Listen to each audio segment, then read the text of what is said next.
Okay, there are very specific set of questions talking about dealing with rational versus irrational numbers. Okay, you're going to see several types of questions like this on your quiz test on the milestone at the end of the year. And the good news is there's no math involved. It's just distinguishing numbers, classifying numbers as rational versus irrational.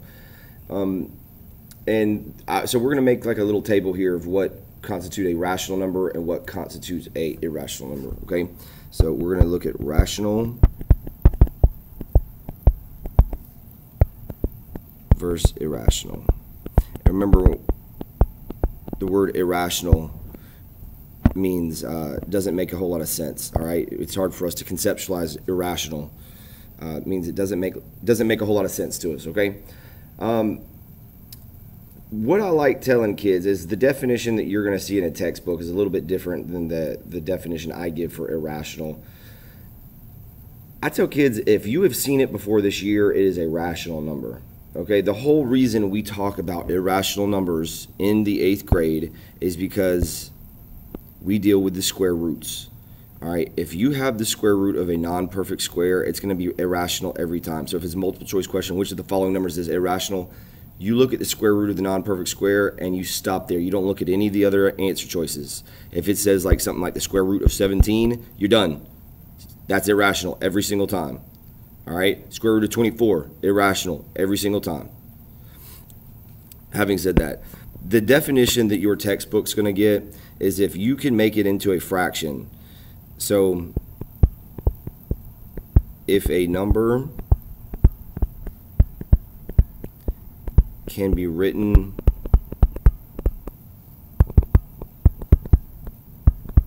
in the form A over B, it is rational.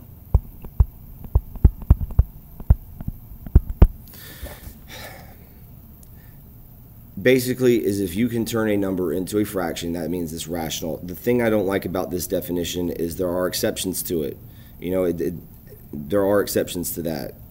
Especially when you get into trigonometry and stuff like that. So the definition I like using is, so this is how you're going to determine whether a number is rational or irrational or not. I mean, this is the definition I like to use.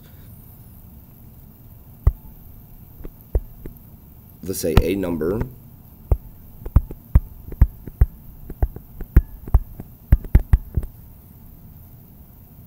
is irrational if. So basically, you're always going to assume that a number is rational unless you see one of these things. Assume rational. You're going to assume that numbers are rational unless you see one of the following things. All right, one of the 3 following things. So you have a whole lot of numbers that are rational. You're only going to have a few specific things that you're going to see to make a number be irrational, okay, to not make a whole lot of sense to us. All right, here are the things that you're going to be looking for irrational. All right, so let's say here are the things that we're looking at for irrational numbers.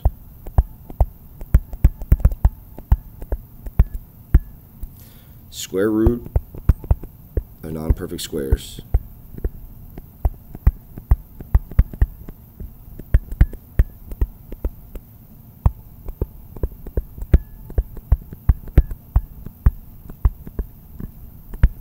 When you take the square root of a non-perfect square, it is irrational every single time. The square root of 4 is not irrational. That is a perfect square. The square root of 4 is another way of writing 2. However, the square root of 5 is not a perfect square. It's going to give you a decimal like 2.2316141923. That is going to be irrational every single time. This is what you need to look for. You can stop looking at all the other answer choices if it's multiple choice. The irrational number is the square root of the non-perfect square. Definitely. That's the whole reason why we're talking about this right now. All right? The whole reason we're talking about rational versus irrational is because we're dealing with square roots. You have not looked at irrational numbers before the 8th grade because you haven't dealt with square roots before the 8th grade. All right? So the square root of non-perfect squares. Some other examples of this. Square root of 19. The square root of 20. The square root of 21. The negative square root of 104. All right, all of these are going to be irrational numbers, except for this one right here. We can get rid of that. That's going to be a rational number, square root of 4. I don't want you to get that confused with 10. All right, 10 is a rational number. However, the square root of 10 is an irrational number. Notice how this is just an integer. This is the square root of a non-perfect square. So there's two different things there, all right? 10 is rational, whereas the square root of 10, that's irrational, because it's the square root of a non-perfect square, all right? I didn't write non-perfect squares are irrational. You have to take the square root of the non-perfect square in order for it to be irrational, okay? So 10 and square root of 10 are two different things, just like the square root of 5 and 5 are different things. The square root of 21 and the 21 are different things, okay? So that's the first thing you're going to look at for irrational numbers. The one exception to the rule, if you have seen it before the 8th grade, it's going to be irrational, or it's going to be a rational number. The one number that you have seen before the 8th grade would be pi. Pi is irrational. 3.14159 dot dot dot dot dot dot dot. Those dots mean it continues. It keeps going on and on and on and on forever, and it never stops and it never repeats. So pi is going to be an irrational number. If you see pi in a number anywhere, it's going to be irrational, with one exception. I'll show you what that looks like in just a little bit. All right, pi is 3.14159. It goes on and on forever. Just like the square root of 5. It goes on and on and on forever. It's like a decimal that just keeps going on. So the third thing that you're looking at for an irrational number is a decimal, non-repeating,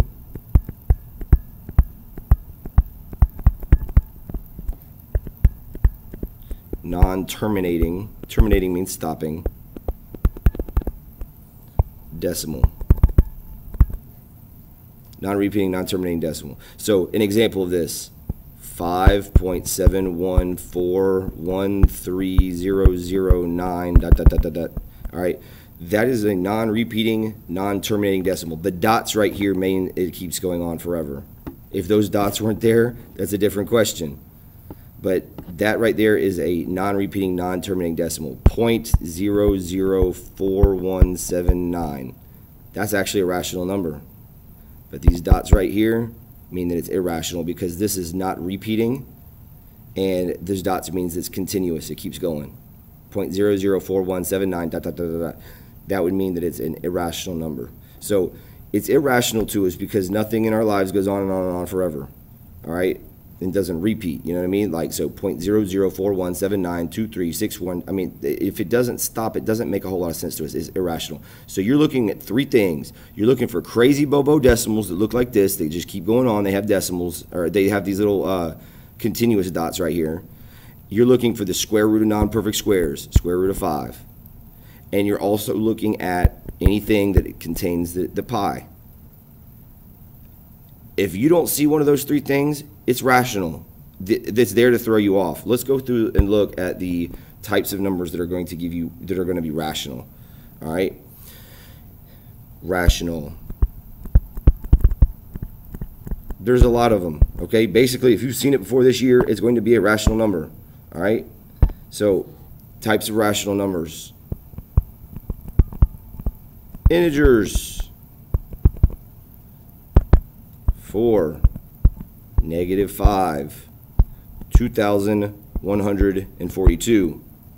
All of these are just rational numbers because they are integers. Have you seen the number 4 before this year? Yes. Have you seen the number -5 before this year? Yes. All right. So if it's an integer, it's going to give you a rational number. Okay. If it's an integer, any whole number. All right. That includes 0. 0 is an integer.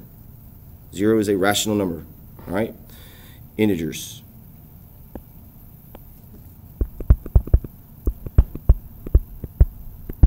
Terminating decimals.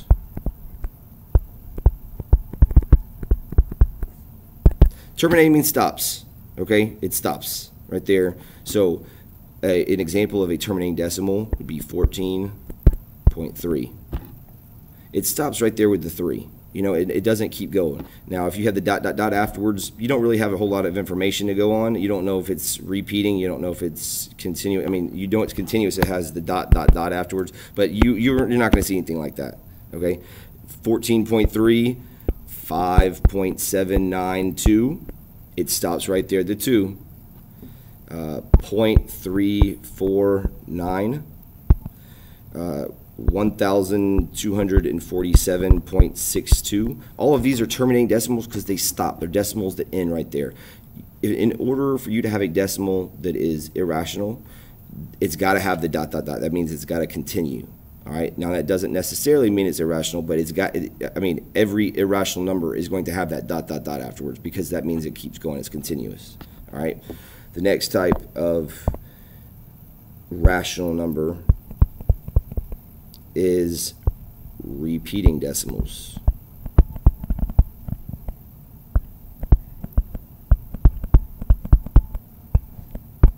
Y'all seen these before. It either looks like this,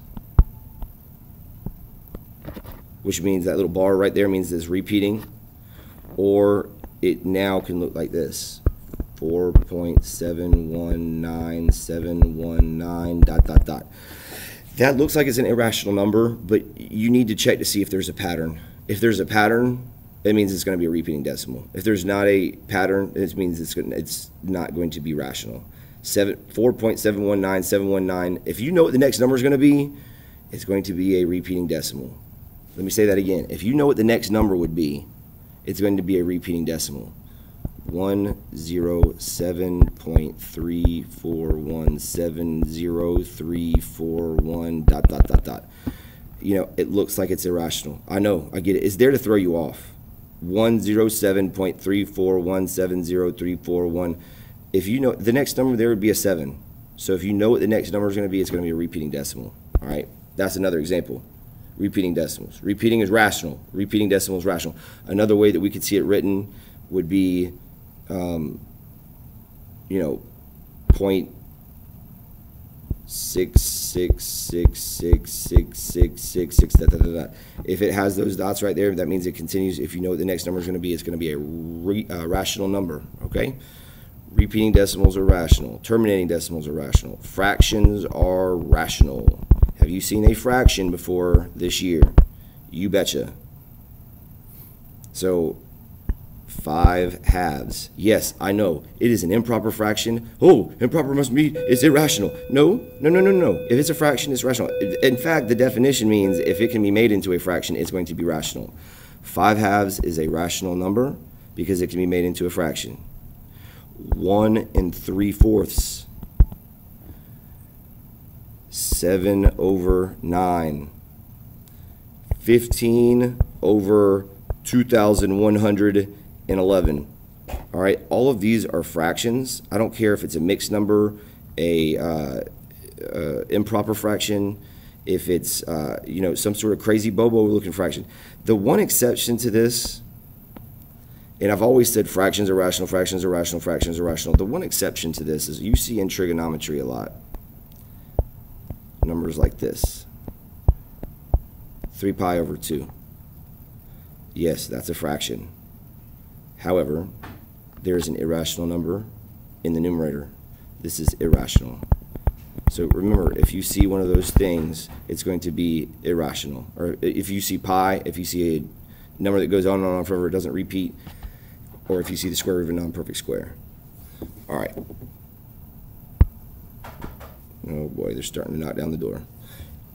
The next one, the square root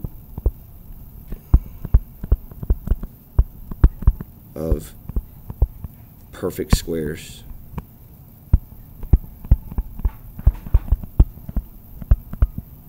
The square root of perfect squares, the square root of 256.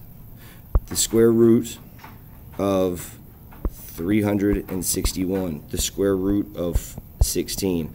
All of these are perfect squares, and when you take the square root of them, you get integers. So the square root of 16 is another way of writing 4. So a good example of a question that you could see is which of the following numbers is going to be irrational? Square root of 16, square root of 17, square root of 18, square root of 19. Which of those is rational? Well, you got to pick the one that's the square root of the perfect square.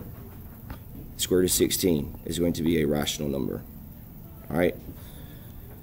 Look at the next video. I'm going to have some examples of numbers. You got to just classify them as rational or irrational. So you're going to pause the video, you're going to answer the questions, and then you're going to check yours to see if it's right. Good job. I believe in you. Those are rational versus irrational. Good job.